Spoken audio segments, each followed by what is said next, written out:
In Washington, D.C. in 1965, Bernard is told to be careful because they want to make an example out of him. He then gets ready to testify before a committee. His story begins in Texas in 1939.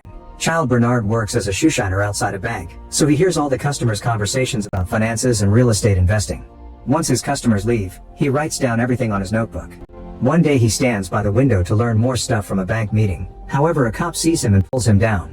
A chase ensues and Bernard manages to escape, but the cop swears his father will hear about it.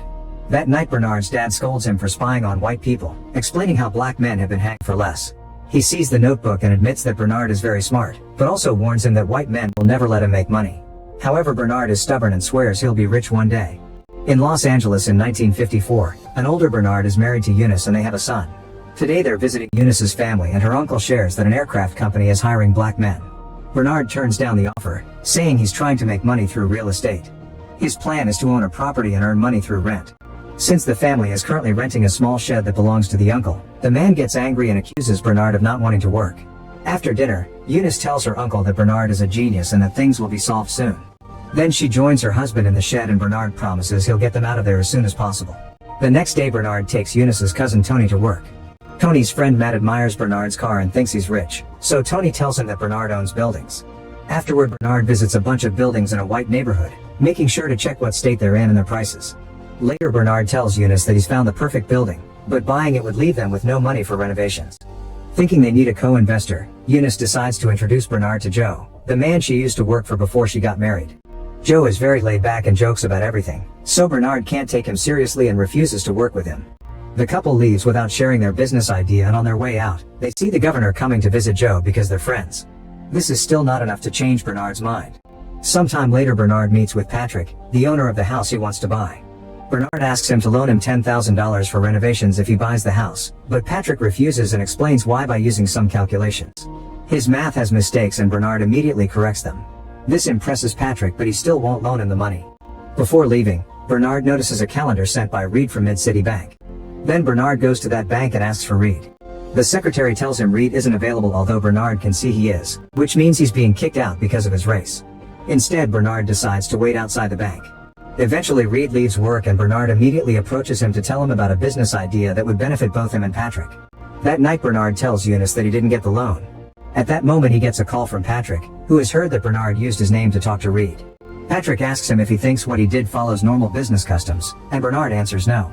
This makes Patrick happy because he likes people who don't follow normal customs like himself, so he announces that Bernard can go to the bank in the morning to get the loan and he'll be his guarantor. Afterward, Eunice and Bernard go to a club to celebrate. Joe approaches Bernard and keeps on teasing him, so Bernard likes him even less. The next day, Bernard and Tony are already working on renovating the property. One of the tenants sees them and calls them out for being in a white neighborhood.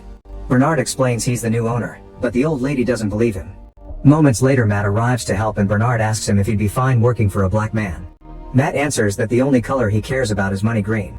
The trio spends the day working hard on the renovations.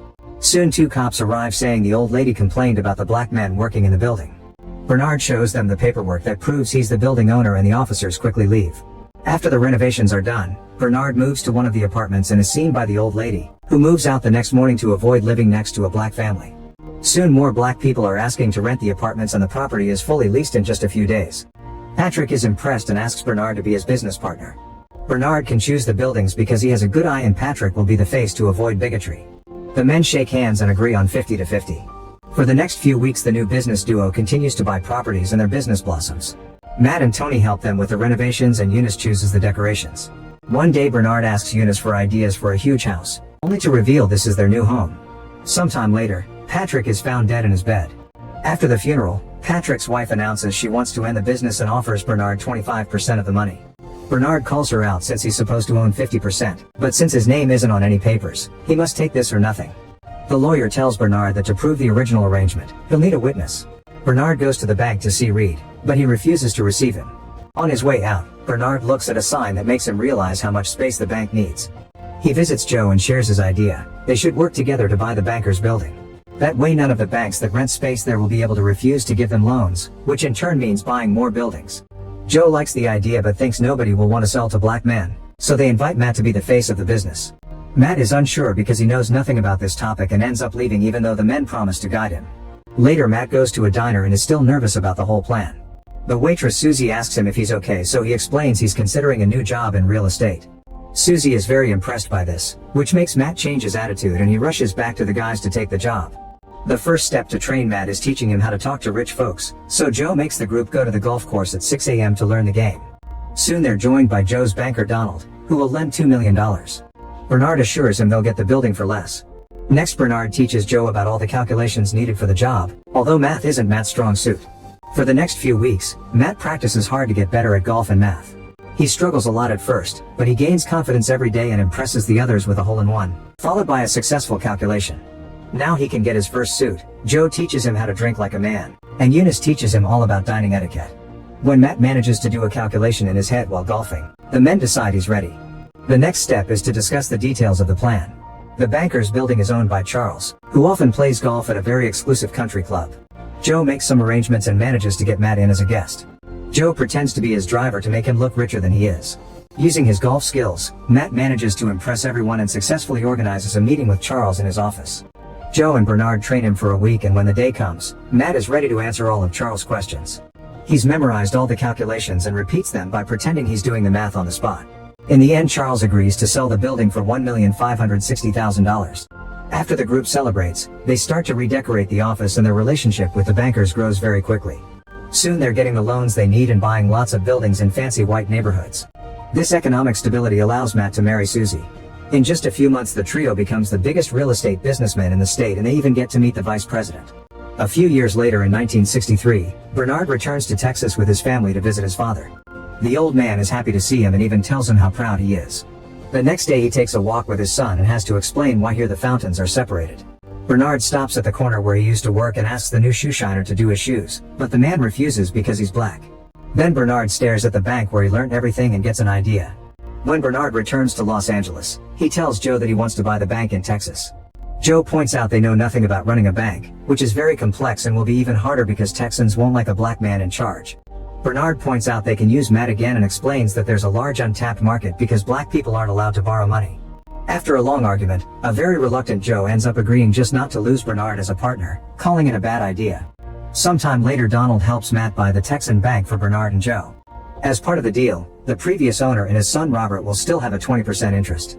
Afterward, Bernard starts visiting all black people in Texas to let them know that the bank has changed policies and now black people are welcome.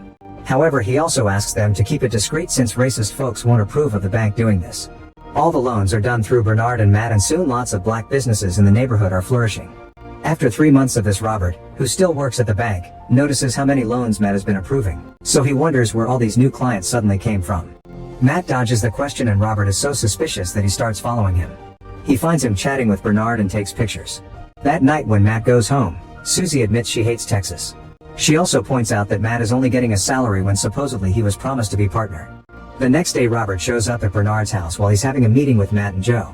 He tells them he has no issue with working for black people, but he's worried that if the locals find out, their business will sink. Then he shows them the reason for his worries: a letter from the U.S. Treasury Department announcing they'll do an inspection in 1 month because they've received anonymous complaints about the bank making too many unsafe loans. After Robert leaves, Matt takes his friends to look at a smaller bank to share an idea. They could buy this small bank and he can run it himself, then they can do some financial tricks to divide the loans between both banks.